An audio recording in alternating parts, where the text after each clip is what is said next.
ಹೆಡ್ಗೆವಾರ್ನ ಗುರು BS ಮುಂಜೆ ಫ್ಯಾಸಿಸ್ಟರ ಕುರಿತು ಅಧ್ಯಯನ ಮಾಡಲು ಇಟಲಿಗೆ ಭೇಟಿ ಕೊಟ್ಟಿದ್ದರು. ಫ್ಯಾಸಿಸ್ಟ್ನ ನಾಯಕ ಮುಸೊಲಿನಿಯೊಂದಿಗೆ ಮಾತುಕತೆ ನಡೆಸಿದ ಮುಂಜೆ ಪ್ರತಿಯೊಂದು ಮಹತ್ವಾಕಾಂಕ್ಷಿ ಮತ್ತು ಬೆಳೆಯುತ್ತಿರುವ ರಾಷ್ಟ್ರಕ್ಕೂ ಇಂತಹ ಫ್ಯಾಸಿಸ್ಟ್ ಸಂಘಟನೆಯ ಅವಶ್ಯಕತೆ ಇದೆ ಎಂದಿದ್ದರು.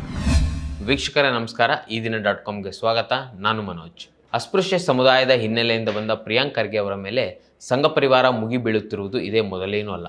ಸಂವಿಧಾನ ಶಿಲ್ಪಿ ಡಾಕ್ಟರ್ BR ಅಂಬೇಡ್ಕರ್ ವಿಚಾರಧಾರೆಗಳಲ್ಲಿ ನಂಬಿಕೆ ಇಟ್ಟಿರುವ ಪ್ರಿಯಾಂಕ್ ಹಲವು ವರ್ಷಗಳಿಂದಲೂ ಸಾಂವಿಧಾನಿಕ ಮೌಲ್ಯಗಳ ಪರವಾಗಿ ದನಿ ಎತ್ತುತ್ತಾ ಬಂದಿದ್ದಾರೆ. ಸಮಾನತೆಗೆ ಮತ್ತು ದಲಿತ OBC ಸಮುದಾಯಗಳ ಶ್ರೇಯೋಭಿವೃದ್ಧಿಗೆ ಇತಿಹಾಸದುದ್ದಕ್ಕೂ ತೊಡರುಗಾಲು ಹಾಕುತ್ತಾ ಬಂದಿರುವ ಸಂಘ ಪರಿವಾರವನ್ನು ಗಟ್ಟಿ ದನಿಯಲ್ಲಿ ಪ್ರಶ್ನಿಸುತ್ತಾ ಬಂದಿರುವ ಪ್ರಿಯಾಂಕ್ ಈ ಕಾರಣಕ್ಕೆ ಅವರನ್ನು ಚುನಾವಣೆಯಲ್ಲಿ ಸೋಲಿಸಲು ಶತ ಪ್ರಯತ್ನಗಳನ್ನು ಸಹ ಮಾಡಲಾಗಿತ್ತು. ರೌಡಿ ಶೀಟರ್ ಒಬ್ಬನನ್ನು ಪ್ರಿಯಾಂಕ್ ವಿರುದ್ಧ ಕಣಕ್ಕೆ ಸಹ ಇಳಿಸಲಾಗಿತ್ತು. ಈಗ RSSಗೆ 100 ವರ್ಷಗಳಾದ ಹೊತ್ತಿನಲ್ಲಿ ಪ್ರಿಯಾಂಕ್ ಖರ್ಗೆ ಸಾರ್ವಜನಿಕ ಸ್ಥಳಗಳಲ್ಲಿ ಶಸ್ತ್ರಗಳ ಪ್ರದರ್ಶನ ಮಾಡುವ, ಮಕ್ಕಳಲ್ಲಿ ಭೀತಿ ಹುಟ್ಟಿಸುವ ಮತ್ತು ದೇಶದ ಸಾಂವಿಧಾನಿಕ ಮೌಲ್ಯಗಳಿಗೆ ವಿರುದ್ಧವಾಗಿ ನಡೆದುಕೊಳ್ಳುವ RSS ಚಟುವಟಿಕೆಗಳನ್ನು ನಿರ್ಬಂಧಿಸಬೇಕು ಎಂದು ಮುಖ್ಯಮಂತ್ರಿಗಳಿಗೆ ಪತ್ರ ಬರೆದು ಭಾರಿ ಚರ್ಚೆಯನ್ನು ಹುಟ್ಟುಹಾಕಿದರು. ಕೋಲು ಹಿಡಿದು ತಿರುಗುವ ಸಂಘಿ ಶೂರರಿಗೆ ಕಡಿವಾಣ ಹಾಕುವ ನಿಟ್ಟಿನಲ್ಲಿ ಸರ್ಕಾರ ಕಡ್ಡಾಯ ಅನುಮತಿ ಪಡೆಯಬೇಕೆಂದು ಆದೇಶ ಕೂಡ ಹೊರಡಿಸಿತು. ಇನ್ನು ಪ್ರಿಯಾಂಕ್ ಖರ್ಗೆ ಅವರ ಸ್ವಕ್ಷೇತ್ರ ಚಿತ್ತಾಪುರದಲ್ಲಿ RSS ಮತ್ತು ಭೀಮ್ ಆರ್ಮಿ ಏಕಕಾಲದಲ್ಲಿ ಪಥಸಂಚಲನಕ್ಕೆ ಮುಂದಾಗಿರುವುದನ್ನು ಸರ್ಕಾರ ನಿರ್ಬಂಧಿಸಿತು. ಇದನ್ನು ಹೈಕೋರ್ಟ್ನಲ್ಲಿ RSS ಪ್ರಶ್ನಿಸಿತು. ಎರಡೂ ಸಂಘಟನೆಗಳು ಏಕಕಾಲದಲ್ಲಿ ಬೀದಿಗಿಳಿಯುವುದಕ್ಕೆ ಅನುಮತಿ ನೀಡದ ನ್ಯಾಯಾಲಯ ಅಂತಿಮವಾಗಿ RSSಗೆ ನವೆಂಬರ್ 2ರಂದು ಪಥಸಂಚಲನ ಮಾಡಲು ಅವಕಾಶ ನೀಡಿದೆ. ಮುಖ್ಯವಾಗಿ ಇಲ್ಲಿ ಗಮನಿಸಬೇಕಾದ ಸಂಗತಿಯೊಂದಿದೆ. ಅದೇನೆಂದರೆ ಭೀಮ್ ಆರ್ಮಿ ಮತ್ತು RSS ಮುಖಾಮುಖಿಯಾಗಿವೆ. ಭೀಮ್ ಆರ್ಮಿಯು ಬಾಬಾ ಸಾಹೇಬ್ ಅಂಬೇಡ್ಕರ್ ಅವರ ಬೌದ್ಧ ಮಾರ್ಗದಲ್ಲಿ ನಂಬಿಕೆ ಇಟ್ಟಿದ್ದಾರೆ. RSS ಬ್ರಾಹ್ಮಣೀಯ ಸನಾತನ ಶ್ರೇಣೀಕೃತ ವ್ಯವಸ್ಥೆಯ ಪ್ರತಿರೂಪವಾಗಿದೆ. ಚಲನಶೀಲತೆಯ ಗುರುತಾದ ಬೌದ್ಧ ತತ್ವಕ್ಕೂ ಸಮಾಜವನ್ನು ಯಥಾಸ್ಥಿತಿಯಲ್ಲಿಡುವ ಪ್ರತಿಗಾಮಿ ಬ್ರಾಹ್ಮಣ್ಯಕ್ಕೂ ಮುಖಾಮುಖಿ ಸಂಭವಿಸಿದೆ. ನಾವು ಇತಿಹಾಸವನ್ನು ಅರಿಯದಿದ್ದರೆ ಇತಿಹಾಸವನ್ನು ಸೃಷ್ಟಿಸಲಾರೆವು ಎಂಬ ಎಚ್ಚರಿಕೆಯನ್ನು ನೀಡಿದ ಬಾಬಾ ಸಾಹೇಬರು ಬ್ರಾಹ್ಮಣೀಯ ವ್ಯವಸ್ಥೆ ಮುಚ್ಚಿ ಹಾಕಿದ್ದ ಚರಿತ್ರೆಯನ್ನು ಹೆಕ್ಕಿ ತೆಗೆದರು. ಅವರು ಬರೆದ ಪ್ರಾಚೀನ ಭಾರತದಲ್ಲಿ ಕ್ರಾಂತಿ ಮತ್ತು ಪ್ರತಿಕ್ರಾಂತಿ ಕೃತಿಯಲ್ಲಿ ಭಾರತದ ಇತಿಹಾಸವೆಂದರೆ ಬೌದ್ಧ ಧರ್ಮ ಮತ್ತು ಬ್ರಾಹ್ಮಣವಾದದ ನಡುವೆ ನಡೆದ ಮಾರಕ ಕಾಳಗವೇ ಆಗಿದೆ ಎಂದಿದ್ರು. ಅದೇ ಕೃತಿಯಲ್ಲಿ ಮತ್ತೊಂದೆಡೆ ಹಿಂದೂ ಭಾರತದ ಮೇಲೆ ಮುಸ್ಲಿಂ ದಾಳಿಕೋರರ ದಂಡಯಾತ್ರೆಗಳು ಚರಿತ್ರೆಕಾರರ ಅಧ್ಯಯನಕ್ಕೆ ಅರ್ಹವಾಗಿದ್ದರೆ ಬೌದ್ಧ ಭಾರತದ ಮೇಲೆ ಬ್ರಾಹ್ಮಣ ದಾಳಿಕೋರರ ದಂಡಯಾತ್ರೆಗಳು ಅಷ್ಟೇ ಅಧ್ಯಯನಕ್ಕೆ ಯೋಗ್ಯವಾಗಿವೆ. ಬೌದ್ಧ ಭಾರತದ ಬ್ರಾಹ್ಮಣ ದಾಳಿಕೋರರು ಬೌದ್ಧ ಧರ್ಮವನ್ನು ಅಡಗಿಸಲು ಅನುಸರಿಸಿದ ಮಾರ್ಗ ವಿಧಾನಗಳು ಹಿಂದೂ ಧರ್ಮವನ್ನು ಅಡಗಿಸಲು ಮುಸ್ಲಿಂ ದಾಳಿಕೋರರು ಅನುಸರಿಸಿದ ಮಾರ್ಗ ವಿಧಾನಗಳಿಗಿಂತ ಕಡಿಮೆ ವಿಷಮಯ ಅಥವಾ ಹಿಂಸಾತ್ಮಕವಾದವೇನೂ ಆಗಿರಲಿಲ್ಲ ಎನ್ನುತ್ತಾರೆ. ಇತಿಹಾಸವು ಕೇವಲ ಗತಿಸಿ ಹೋದ ಕಾಲವಲ್ಲ, ಅದು ವರ್ತಮಾನವೂ ಹೌದು. ಈಗ ಕರ್ನಾಟಕದಲ್ಲಿ ಕಾಣುತ್ತಿರುವುದು ಬ್ರಾಹ್ಮಣೀಯ ಚಿಂತನೆಗೂ ಮತ್ತು ಈ ನೆಲದಲ್ಲಿ ಹುಟ್ಟಿದ ಬೌದ್ಧ ಧಾರೆಗೂ ನಡೆಸುತ್ತಿರುವ ಸಮರ. ದಲಿತರ ಬಿಡುಗಡೆಯ ಹಾದಿಗಳನ್ನು ಮೊದಲಿನಿಂದಲೂ ದಮನ ಮಾಡುತ್ತಾ ಬಂದಿರುವ ಹಾಗೂ ಸಾಮಾಜಿಕ ನ್ಯಾಯದ ಭಾಗವಾಗಿ ನೀಡಲಾದ ಮೀಸಲಾತಿಯ ವಿರುದ್ಧ ಹಲ್ಲು ಮಸೆಯುವ ಸಂಘ ಪರಿವಾರ ಮೂಲತಃ ಫ್ಯಾಸಿಸ್ಟ್ ಸಂಘಟನೆ. ದಲಿತರು ಸ್ವಾವಲಂಬಿಗಳಾಗುವುದು, ಪ್ರಶ್ನೆಗಳನ್ನು ಕೇಳುವುದು ಅದಕ್ಕೆ ಹಿಡಿಸಿದ ಸಂಗತಿ. ಬ್ರಾಹ್ಮಣೀಯ ಯಜಮಾನಿಕೆಯನ್ನು ಒಪ್ಪಿಕೊಂಡು ತೆಪ್ಪಗಿದ್ರೆ ಸಣ್ಣ ಪುಟ್ಟ ಅಧಿಕಾರ ಸ್ಥಾನಗಳನ್ನು ಕೊಟ್ಟು ಕಾಲಾಳುಗಳನ್ನಾಗಿ ಮಾಡಿಕೊಳ್ಳಲು ಸಂಘ ಪರಿವಾರ ಬಯಸುತ್ತದೆಯೇ ಹೊರತು ಯಾವುದೇ ತಳ ಸಮುದಾಯದ ಜಾಗೃತ ಪ್ರಜ್ಞೆಯನ್ನಲ್ಲ. ಹಾಗೆ ಚಿಂತಿಸುವವರು ದಲಿತರಾದರೂ ಹಿಂದುಳಿದ ವರ್ಗದವರಾದರೂ ಯಾರೇ ಆದರೂ ಮಟ್ಟ ಹಾಕಲು ಸಂಘ ಪರಿವಾರ ಯತ್ನಿಸುತ್ತದೆ. ಭಾರತದ ಫ್ಯಾಸಿಸಂಗೆ ಜನ್ಮ ನೀಡಿದ ಮಹಾರಾಷ್ಟ್ರದಲ್ಲೇ ಸಮಾನತಾವಾದಿ ಪ್ರಜಾತಂತ್ರದ ಶಕ್ತಿ ಅಂಬೇಡ್ಕರ್ ಮತ್ತು ಜ್ಯೋತಿಬಾ ಫುಲೆ ಜನಿಸಿದರು. ಇದು ವಿರೋಧಾಭಾಸದಂತೆ ಅನಿಸಿದರೂ ಭಾರತದ ವಾಸ್ತವಿಕ ರೂಪಕದಂತೆಯೂ ಕಾಣುತ್ತದೆ. ಬ್ರಾಹ್ಮಣೀಯ ಸಮಾಜದ ಮೌಲ್ಯಗಳನ್ನೇ ಸಾಮಾಜಿಕ ಮೌಲ್ಯಗಳೆಂದು ಬಿತ್ತಿದ್ದ ಚಿತ್ಪಾವನ ಬ್ರಾಹ್ಮಣರ ಪೇಶ್ವೆ ಸಾಮ್ರಾಜ್ಯ ದಲಿತರನ್ನ ಅತ್ಯಂತ ಕೀಳಾಗಿ ನಡೆಸಿಕೊಂಡಿತ್ತು. ಅಂತಹ ಕೆಟ್ಟ ಸಮಾಜದ ಪುನರುತ್ಥಾನವೇ RSS ಕನಸು. RSS ಹುಟ್ಟುವ ಮುನ್ನ ಚಿತ್ಪಾವನರ ಕನಸಿಗೆ ಆಸರೆಯಾಗಿ ಕೆಲಸ ಮಾಡಿದವರು ಬಾಲಗಂಗಾಧರನಾಥ ತಿಲಕ್. ಅಸ್ಪೃಶ್ಯತೆಯಿಂದ ಬೇಸತ್ತು ಇಸ್ಲಾಂ ಕಡೆಗೆ ಮುಖ ಮಾಡಿದ್ದ ದಲಿತರನ್ನ ತಡೆಯಲು ಕಸರತ್ತು ನಡೆಸಿದರು. ಸ್ವತಂತ್ರ ಹೋರಾಟದ ಭಾಗವಾಗಿ ತಿಲಕರು ಆರಂಭಿಸಿದ ಗಣೇಶ ಮತ್ತು ಶಿವಾಜಿ ಉತ್ಸವಗಳು ಕೇವಲ ಸ್ವತಂತ್ರ ಹೋರಾಟದ ಭಾಗವಾಗಿ ಉಳಿದಿರಲಿಲ್ಲ. ಸಾಂಸ್ಕೃತಿಕ ರಾಜಕಾರಣದ ಮತ್ತೊಂದು ಹಂತವಾಗಿ ಗೋರಕ್ಷಣೆ, ಬ್ರಾಹ್ಮಣ ರಕ್ಷಣೆ ಎನ್ನುವಂತಹ ವಿಚಾರಗಳಿಗೆ ತಿಲಕ್ ಹೊರಳಿದರು.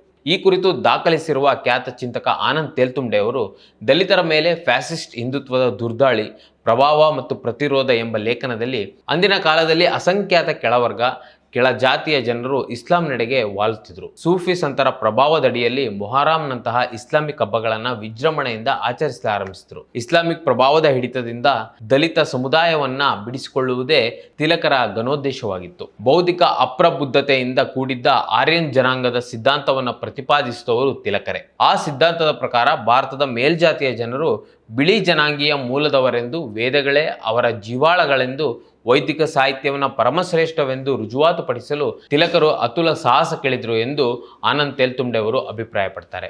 ತಿಲಕರ ನಿಕಟವರ್ತಿ ಮತ್ತು RSS ಸಂಸ್ಥಾಪಕ ಹೆಡ್ಗೆವಾರ್ನ ಗುರು BS ಮುಂಜೆ ಫ್ಯಾಸಿಸ್ಟರ ಕುರಿತು ಅಧ್ಯಯನ ಮಾಡಲು ಇಟಲಿಗೆ ಭೇಟಿ ಕೊಟ್ಟಿದ್ದರು. ಫ್ಯಾಸಿಸ್ಟ್ ನಾಯಕ ಮುಸೋಲಿನಿಯೊಂದಿಗೆ ಮಾತುಕತೆ ನಡೆಸಿದ ಮುಂಜೆ ಪ್ರತಿಯೊಂದು ಮಹತ್ವಾಕಾಂಕ್ಷೆ ಮತ್ತು ಬೆಳೆಯುತ್ತಿರುವ ರಾಷ್ಟ್ರಕ್ಕೂ ಇಂತಹ ಫ್ಯಾಸಿಸ್ಟ್ ಸಂಘಟನೆಯ ಅವಶ್ಯಕತೆ ಇದೆ ಎಂದು ಬರೆದಿದ್ದರು. ಹಿಂದುತ್ವದ ಐಕಾನ್ ಸಾವರ್ಕರ್ ಮೇಲೆ ಇಟಲಿಯ ಫ್ಯಾಸಿಸ್ಟ್ ಜೋಸೆಫ್ ಮ್ಯಾಜಿನಿಯ ಪ್ರಭಾವವಿತ್ತು. MS ಗೋಲ್ವಾಲ್ಕರ್ ಅಂತೂ ಕಟ್ಟರ್ ಹಿಟ್ಲರ್ ಚಿಂತನೆಗಳ ಪ್ರತಿಪಾದಕರಾಗಿದ್ದರು. ಹಿಟ್ಲರ್ ಇನ್ನೊಂದು ಸಮುದಾಯದ ನರಮೇಧ ನಡೆಸುವುದನ್ನು ಸಮರ್ಥಿಸುತ್ತಾ ಭಾರತದಲ್ಲೂ ಇಂತಹ ಕಾರ್ಯಯೋಜನೆಯ ಅಗತ್ಯತೆ ಬೇಕೆಂದು ಪ್ರತಿಪಾದಿಸುವಷ್ಟು ವಿಕೃತಿಯನ್ನು ಗೋಲ್ವಾಲ್ಕರ್ ಪ್ರದರ್ಶನ ಮಾಡಿದರು. ಹೀಗಾಗಿಯೇ 1947ರಲ್ಲಿ RSS ಬಗ್ಗೆ ಬರೆಯುತ್ತಾ ಜವಾಹರ್ಲಾಲ್ ನೆಹರು ಇದು ನಾಜಿ ದಾರಿಯಲ್ಲಿಯೇ ಕಟ್ಟುನಿಟ್ಟಾಗಿ ಸಾಗುತ್ತಿರುವ ಒಂದು ಖಾಸಗಿ ಸೈನ್ಯ ಎಂದಿದ್ದರು. ಇನ್ನು ಶ್ರೇಣೀಕೃತ ಜಾತಿ ವ್ಯವಸ್ಥೆಯಲ್ಲಿ ಬ್ರಾಹ್ಮಣರೇ ಶ್ರೇಷ್ಠರೆಂಬುದು RSSನ ಮೂಲ ಸಿದ್ಧಾಂತ.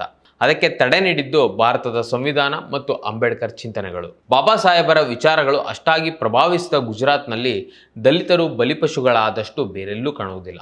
ಅಲ್ಲಿನ ದಲಿತರು ಗಾಂಧಿ ಪ್ರಣೀತ ಹರಿಜನ ಸುಧಾರಣಾವಾದಿ ದಾರಿಯನ್ನು ತುಳಿದಿದ್ದೇ ಅಲ್ಲಿ ಹೆಚ್ಚು ದಮನಕ್ಕೆ ಒಳಗಾಗಲು ಕಾರಣ ಎಂದು ಚಿಂತಕರು ಗುರುತಿಸುತ್ತಾರೆ. ದಲಿತರಿಗೆ ಸಿಕ್ಕ ಮೀಸಲಾತಿಯ ಹಕ್ಕನ್ನು ಅಂಗಿಸಿ ದೊಡ್ಡ ದೊಡ್ಡ ಹಿಂಸಾಚಾರಗಳನ್ನು ಗುಜರಾತ್ನಲ್ಲಿ ನಡೆಸಲಾಯಿತು. ದಲಿತರನ್ನು ಕೊಲ್ಲಲಾಯಿತು. ಆದರೆ ಮತ ರಾಜಕಾರಣದಲ್ಲಿ ದಲಿತರ ಅನಿವಾರ್ಯತೆ ಅಗತ್ಯವೆಂದು ಅರಿತ ಸಂಘ ಪರಿವಾರ ಕೆಳ ಹಂತದ ಅಧಿಕಾರ ಸ್ಥಾನಗಳಲ್ಲಿ ಅವಕಾಶಗಳನ್ನು ನೀಡುತ್ತಾ ಹೋಯಿತು.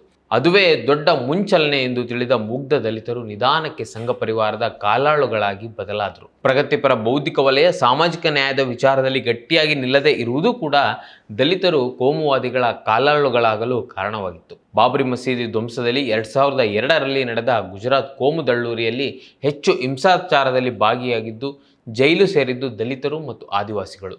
ಮೀನನ್ನು ಹಿಡಿಯಲು ಗಾಳಕ್ಕೆ ಸಿಕ್ಕಿಸಿದ ಎರೆಹುಳುಗಳಾಗಿದ್ದೇವೆ ಎಂಬುದನ್ನು ಗುಜರಾತಿನ ದಲಿತರು ತಿಳಿಯುವಷ್ಟರಲ್ಲಿ ಕಾಲ ಮಿಂಚು ಹೋಗಿತ್ತು. ಪರಿಶುದ್ಧ ನಂದಿನಿ ಹಾಲಿನಿಂದ ತಯಾರಿಸಿದ ನೈಜ ನಂದಿನಿ ಐಸ್ ಕ್ರೀಮ್ಸ್.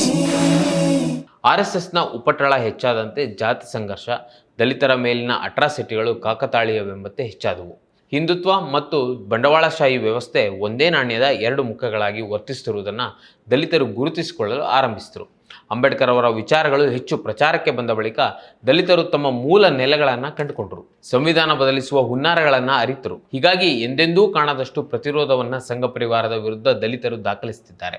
ಕರ್ನಾಟಕದ ಮಟ್ಟಿಗಂತೂ RSSನ ಹಿಡನ್ ಅಜೆಂಡಾಗಳ ಸಂಬಂಧ ದೊಡ್ಡ ಮಟ್ಟಿಗಿನ ಜಾಗೃತಿಯೇ ಮೂಡಿದೆ. ನಮ್ಮ ಹಿತವನ್ನು RSS ಎಂದಿಗೂ ಕಾಯುವುದಿಲ್ಲ ಎಂಬುದು ಕರ್ನಾಟಕದ ಅಸ್ಪೃಶ್ಯ ಸಮುದಾಯಗಳಿಗೆ ಅರ್ಥವಾಗಿದೆ. ಆದರೆ RSSಗೆ ಹೆಚ್ಚು ಬಲಿಪಶುಗಳಾಗುತ್ತಿರುವುದು OBCಗಳು ಎಂಬುದನ್ನು ಚಿಂತಿಸಬೇಕಾಗಿದೆ. ಇನ್ನು ಕರಾವಳಿಯಲ್ಲಿ ನಡೆದಿರುವ ಕೋಮು ಗಲಭೆಗಳಲ್ಲಿ ಹೆಚ್ಚು ಜೈಲು ಪಾಲಾದವರು, ಬೀದಿ ಹೆಣವಾದವರು OBCಗೆ ಸೇರಿದ ಬಿಲ್ಲವರು ಮತ್ತು ಮೀನುಗಾರರು. ಇಂದಿಗೂ ಒಬ್ಬನೇ ಒಬ್ಬ ಸಂಘಿ ನಾಯಕನ ಮಕ್ಕಳು ಗಲಭೆಯಲ್ಲಿ ಪಾಲ್ಗೊಂಡು ಜೈಲು ಸೇರಲಿಲ್ಲ. ಹಿಂದುಳಿದ ವರ್ಗಗಳ ಭವಿಷ್ಯಕ್ಕೆ ತಿರುವು ತಂದುಕೊಟ್ಟ ಮಂಡಲ್ ಕಮಿಷನ್ ವರದಿಯ ವಿರುದ್ಧ ನಿಂತಿದ್ದು ಈ ಸಂಘ ಪರಿವಾರ.